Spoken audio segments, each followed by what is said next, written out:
Hello everyone, welcome to my channel. और अगला topic अभी हम पढ़ेंगे ऑर्गेनॉन में, वो है इंडक्टिव लॉजिक। तो इंडक्टिव लॉजिक जो है वो आपको 5 मार्क्स का क्वेश्चन या 10 मार्क्स का क्वेश्चन पूछा जाता है। तो चलिए देखते हैं। Homeopathy was founded and constructed on the principle of scientific और इंडक्टिव लॉजिक। यहाँ पे हमारा जो होम्योपैथी है वो एक साइंटिफिक और इंडक्टिव लॉजिक के ऊपर बेस्ड है। इंडक्टिव लॉजिक का एक बेस्ट एग्जांपल अगर हम सोचें तो वो होम्योपैथी है। इसके बाद स्टुअर्ट क्लॉज सर के हिसाब से होम्योपैथी जो है वो एक मेथड है और वो logically strict rules of inductive generalization के ऊपर बेस्ड है। जो डेटा हम कलेक्ट करते हैं होम्योपैथी में वो direct observations of fact and pure experimentation के ऊपर बेस्ड है। अभी यहाँ पे हमें 4 स्टेप्स ऑफ इंडक्टिव लॉजिक देखना है। तो देखते हैं पहला क्या है। सबसे पहला है उसमें एग्जैक्ट ऑब्जर्वेशन। तो हम जब इंडक्टिव लॉजिक की बात करते हैं तो उसमें पहला पॉइंट आता है एग्जैक्ट ऑब्जर्वेशन। तो हैनेमन सर वॉज अ कीन ऑब्जर्वर। हैनेमन सर एक कीन ऑब्जर्वर थे, बहुत अच्छे ऑब्जर्वर थे और उन्होंने अपने प्रैक्टिस के दौरान ये देखा कि जो ऑर्थोडॉक्स मेडिकल सिस्टम है वो पेशेंट को बहुत ही हार्मफुल तरीके से क्योर करते थे, मतलब हार्मफुल तरीके से उनका ट्रीटमेंट करते थे। और अपनी फैमिली को सपोर्ट करने के लिए उन्होंने एक काम हाथ में लिया, मतलब उन्होंने ट्रांसलेशन का काम लिया था, जहाँ पे वो एक डॉक्टर क्यूलिन सर की मटेरिया मेडिका का ट्रांसलेशन कर रहे थे। But he was not happy with the statement of doctor Cullen. जब वहाँ पे डॉक्टर क्यूलिन सर का एक स्टेटमेंट था कि cinchona bar can cure malaria because of its bitterness. तो वहाँ पे लिखा था कि जो सिंकोना बार्क होता है वो मलेरिया के सिम्टम्स प्रोड्यूस कर सकता है या मलेरियल की सिम्टम्स को प्रोड्यूस करने की क्षमता रखता है बिकॉज ऑफ इट्स बिटरनेस। तो उनको ये बात थोड़ी सी, वो अनहैप्पी थे इस बात से और वो उनको ये स्टेटमेंट थोड़ा ठीक नहीं लगा। तो वो उन्होंने उसके ऊपर इन्वेस्टिगेशन करना चाहा और इसी की वजह से वहाँ पे बर्थ ऑफ होम्योपैथी हुआ, उनके इंटेलिजेंट ऑब्जर्वेशन की वजह से। नेक्स्ट पॉइंट है कि करेक्ट इंटरप्रिटेशन। तो यहाँ पे करेक्ट इंटरप्रिटेशन हमें करना है लॉजिक में। पहले हमने देखा कि एग्जैक्ट ऑब्जर्वेशन है इंडक्टिव लॉजिक का और दूसरा है करेक्ट इंटरप्रिटेशन। तो अब उन्होंने क्या किया, सिंकोना बार्क को अपनी खुद की ओन बॉडी पे एक्सपेरिमेंट करने का सोचा। उन्होंने बाद में वो कन्विंस हुए करने के बाद उन्होंने देखा कि उनके बॉडी में सच्ची मलेरिया के जैसे सिम्टम्स आने लगे उनके हेल्दी बॉडी में। अब उन्होंने वो बस खुद पर नहीं, उनके जो फ्रेंड्स थे या उनके जो कलीग्स थे उन पर भी उन्होंने ट्राई किया।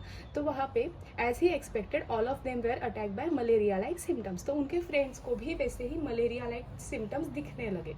इसके बाद उन्होंने क्या किया कि एक जनरल कंक्लूजन निकाला कि जो सिंकोना बार्क होता है वो क्योर कर सकता है मलेरिया को because it has capacity to produce malaria in healthy human and not because of its bitterness. तो सिर्फ बिटर है इसी वजह से नहीं, बल्कि उसके अंदर पावर है कि वो उस चीज़ को कॉज कर सकता है, इसी वजह से वो उस चीज़ को क्योर भी कर सकता है। तो प्रोड्यूस भी कर सकता है और क्योर भी कर सकता है। ये था second correct interpretation.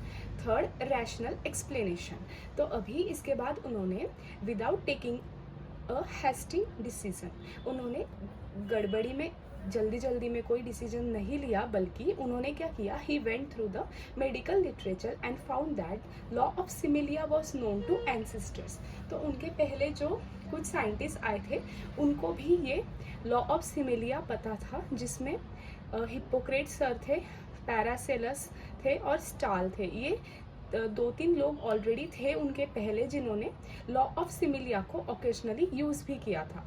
He wanted to apply this law on the other medical substances. जैसे अभी क्यूलिन सर के मटेरिया मेडिका में हमने देखा सिंकोना बार का एक्सपेरिमेंट, तो यहाँ पे हमारे हैनेमन सर भी चाहते थे कि वो ये सेम लॉ को दूसरे मेडिकल सब्सटेंसेस पे भी अप्लाई करके देखे, ताकि वो नई जो दवाइयाँ हैं उनका इन्वेंशन कर पाए। इसके बाद उन्होंने बहुत सारी दवाइयों का खुद पर भी एक्सपेरिमेंट करके देखा और उनके जो फेलो, मतलब उनके साथ जो भी कलीग्स थे उनके साथ भी उन्होंने वही एक्सपेरिमेंट दोहराया।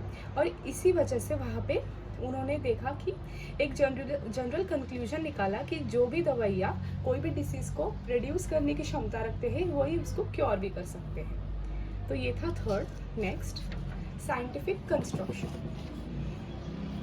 After 6 years of After 6 years of experiment, Hahnemann sir in the year 1796 came out with his first essay on homeopathy.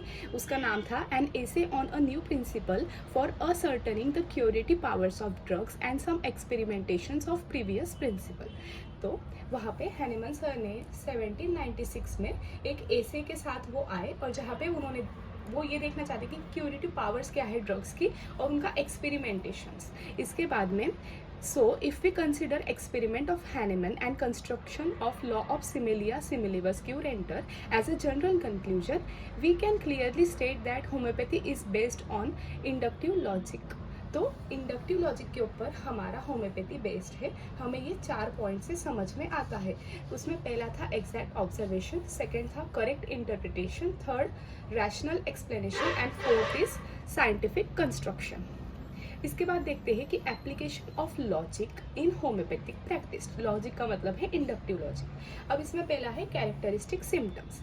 Characteristic symptoms are general symptoms या जनरलाइजेशन होता है जहाँ पे हम पर्टिकुलर को डिड्यूस कर देते हैं by local process of generalizing the symptoms, says Stuart Close. By generalizing we mean of different things have in common. मतलब इसका एग्जाम्पल ले लेते हैं कि जैसे पल्सेटिला जो है उसका नॉर्मली हम देखते हैं तो एग्रावेशन एक वार्म रूम में देखा जाता है और एमिलोरेशन जो है वो ओपन एयर में देखा जाता है. तो जैसे अभी हमारे पास कोई पेशेंट आता है वो बोलता है कि उसके सारे कंप्लेंट्स वार्म रूम में एग्रावेट हो रहे हैं, जैसे सर्दी खांसी उससे ज़्यादा हो रही है या स्टमक एक या जो भी वो कंप्लेंट. तो यहाँ पे हमें ये देखना है कि उन सारे जो भी कंप्लेंट्स हैं उनका एग्रावेशन कहाँ हो रहा है. तो अगर वो वार्म रूम बोल रहा है और ओपन एयर में उसको एमिलोरेशन मिल रहा है तो वहाँ पे पल्सेटिला ये रेमेडी हम मोस्टली प्रिस्क्राइब करते हैं. इसके बाद हम देखेंगे कि सेकेंड पॉइंट है पैथोलॉजिकल यूनिटी ऑफ सिम्टम्स. तो पैथोलॉजिकल यूनिटी क्या है? Disease is known by it's symptoms. तो डिसीज को हमें जानने के लिए उसके सिम्टम्स लेना ज़रूरी है. और वो क्या है? तो वो एक पैथोलॉजिकल एबनॉर्मेलिटी होती है अपनी बॉडी की. इसके बाद logically disease is nothing but pathological unity of symptoms. Physician is collecting each and every pathological symptom present in the patient and with the help of inductive method he is logically combining them into general heading called diagnosis of disease. तो कभी भी हम एक symptom लेकर patient को कोई भी दवाई प्रिस्क्राइब नहीं कर सकते क्योंकि होम्योपैथी में हम क्या करते हैं ड्रग पिक्चर लेते हैं. मतलब उनके जितने भी सिम्टम्स है उसे नोट डाउन करते हैं और उसके बाद ही हम कोई रेमेडी प्रेस्क्राइब करते हैं. Example, a patient complains of cough, chest pain, evening rise of temperature and weight loss, etc. By considering only one symptom, we cannot diagnose the symptom. Condition. तो देखो यहाँ पे वही बात है, अगर हम एक ही सिम्टम लेंगे ना तो हमें डायग्नोसिस नहीं मिल पाएगा कंडीशन का, because many diseases have same symptom in common. If we consider the above symptom as a collective whole we can diagnose the condition tuberculosis. तो अगर पेशेंट आपको बोल रहा है कि उसे कफ हो रहा है, चेस्ट पेन हो रहा है, इवनिंग राइज ऑफ टेम्परेचर है और वेट लॉस है, तो हमें उससे इंडिकेशन मिलता है कि हाँ ये ट्यूबरक्यूलोसिस के सिम्टम हो सकते हैं. लेकिन अगर आप पेशेंट को पूछते हो और वो अगर एक ही एक सिम्टम बता रहा है तो हम वहाँ पे ड्रग पिक्चर भी नहीं ठीक से देख पाएंगे कि पेशेंट का ड्रग पिक्चर क्या है और उसी हिसाब से फिर हम अच्छे से कोई सिमिलिमम भी नहीं ढूंढ पाएंगे. Based on only one single remedy we cannot select a suitable homeopathic remedy because drug picture cannot be form by a single symptoms. तो एक ही सिम्टम से हम कोई भी कभी भी सुटेबल होम्योपैथिक रेमेडी चूज नहीं कर पाते हैं. थर्ड है टोटलिटी ऑफ सिम्टम्स. तो टोटलिटी क्या है? कलेक्शन ऑफ इंडिविजुअल सिम्टम्स है. हम हर एक इंडिविजुअल के टोटलिटी ऑफ सिम्टम्स कलेक्ट करेंगे और उससे क्या होगा कि वो एक इंडिविजुअलिटी हो जाती है, local logically related to each other and stand forth as a individuality. Understanding totality is purely a logical interpretation. तो हर एक का लॉजिक मतलब हर एक का हमें टोटलिटी देखना एक लॉजिकल इंटरप्रिटेशन होता है. It is a logical process of isolating patients important common symptoms and artistically interpreting the characteristic uncommon symptom in the order to prescribe a remedy. तो वहाँ पे पेशेंट हमें बहुत सारे सिम्टम बताएगा लेकिन वहाँ पे फिजिशियन के इंटेलिजेंस से और उसके आर्टिस्टिक इंटरप्रिटेशन से ही हमें देखना है कि कैरेक्टरिस्टिक सिम्टम्स कौन से है, इसके बाद अनकॉमन सिम्टम्स कौन से है, ये सब देखना हमें ज़रूरी है. तभी हमें कोई प्रॉपर प्रेस्क्राइब रेमेडी कर सकते हैं. इंडिविजुअलाइजेशन के लिए 3 पॉइंट्स नेसेसरी है. पहला है examination of the patient.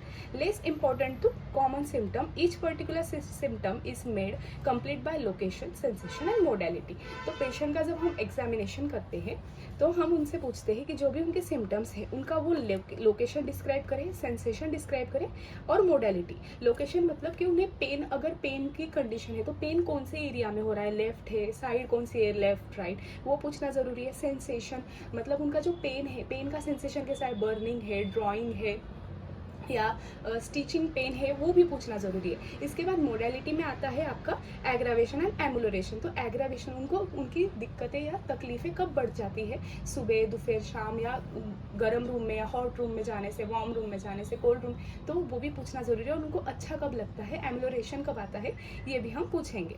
Next second point है उसमें स्टडिंग ऑफ द केस. तो यहाँ पे हम क्या करेंगे, पेशेंट का केस लेंगे और उसको MM के, मटेरिया मेडिका के जो ड्रग पिक्चर होते हैं उनसे जाकर कंपेयर करेंगे. और इसके बाद हमें एक मोस्ट सिमिलर ड्रग ढूंढना है या रेमेडी ढूंढनी है जो उनके सिम्टम्स को बहुत ज़्यादा मैच करे. तो ये था इंडिविजुअलाइजेशन. नेक्स्ट है the art of generalization. A homeopath deducts the general symptom from the data collected from the patient. Here he must be able to pass a logical judgment on the value of symptoms. Analysis, comparison, classification and generalization are local process by which homeopath accomplishes his purpose. तो वहाँ पे हम हमारा job जो है या purpose जो है उसे कंप्लीट करते हैं बाय एनालिसिस. हम देखेंगे कि कौन से सिम्टम्स ज़्यादा इंपॉर्टेंट है या कौन से लीस्ट इंपॉर्टेंट है. वैल्यू ऑफ सिम्टम्स भी होम्योपैथी फिजिशियन को लॉजिकली जजमेंट के ऊपर देना, मतलब उसको इम्पोर्टेंट देना चाहिए. Next, generalizing the mental state of the patient.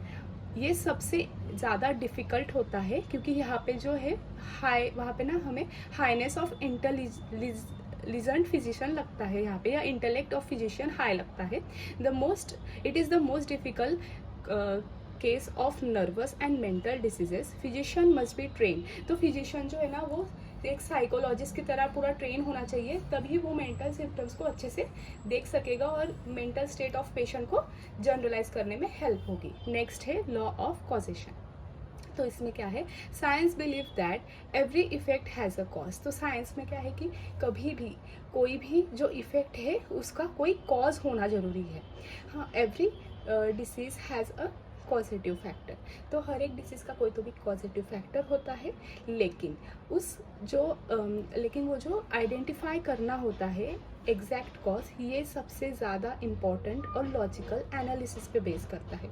और होम्योपैथी सिर्फ बैक्टीरिया या अदर माइक्रो ऑर्गेनिजम्स को ही उसका कॉज नहीं बताती है, बल्कि वाइटल फोर्स रिअरेंज होने की वजह से आगे चल के फेवरेबल कंडीशन बॉडी में तैयार हो जाती है, जिसकी वजह से बैक्टीरिया और माइक्रो ऑर्गेनिज्म बॉडी में देखने को मिलते हैं. यहाँ पे हम क्या करते हैं, homeopathy is treatment is aim to removal of remote miasmatic cause of disease and not the proximate cause like bacteria and other micro organisms. तो यहाँ पे हमने देखे 7 पॉइंट्स जो कि एप्लीकेशन ऑफ लॉजिक में लगते हैं. तो उसमें पहला था कैरेक्टरिस्टिक सिम्टम, दूसरा था पैथोलॉजिकल यूनिटी ऑफ सिम्टम्स, तीसरा था totality of symptoms, fourth individualization, fifth the art of generalization, six generalizing the mental state of the patient, seventh law of causation. अब हम देखते हैं कि लॉजिक कौन से टाइप्स के होते हैं. तो लॉजिक में है इंडक्टिव लॉजिक जो अभी हमने पढ़ा, और डिडक्टिव लॉजिक. तो एक शॉर्ट में डिडक्टिव लॉजिक क्या है वो देख लेते हैं. तो deductive logic is the logic we do the opposite and infer what will happen in consequence of law. Here a particular conclusion is drawn from the universal premise, that is inference is drawn from general to particular. तो यहाँ पे क्या होता है deductive में, deductive मतलब कम करना और इंडक्टिव मतलब कोई भी चीज़ को बढ़ाना. तो यहाँ पे क्या हो रहा है कि जनरल से हम पर्टिकुलर की तरफ जा रहे हैं, मतलब बहुत ज़्यादा से हम कुछ पर्टिकुलर की तरफ जा रहे हैं तो कम हो रहा है. तो यहाँ पे देखिए पर्टिकुलर टू जनरल जा रहे हैं तो इंडक्टिव, और जनरल से अगर आप पर्टिकुलर की तरफ जाएंगे तो वो है डिडक्टिव लॉजिक. तो क्वेश्चन ऐसा आता है कि एक्सप्लेन लॉजिक. तो वहाँ पे आपको लॉजिक में इंडक्टिव और डिडक्टिव बोलना है. इंडक्टिव में अभी हमने जो सारे पॉइंट्स कवर किए वो, और डिडक्टिव में बस ये इतना ही है क्योंकि होम्योपैथी जो इंडक्टिव लॉजिक के ऊपर बेस्ड है. Thank you.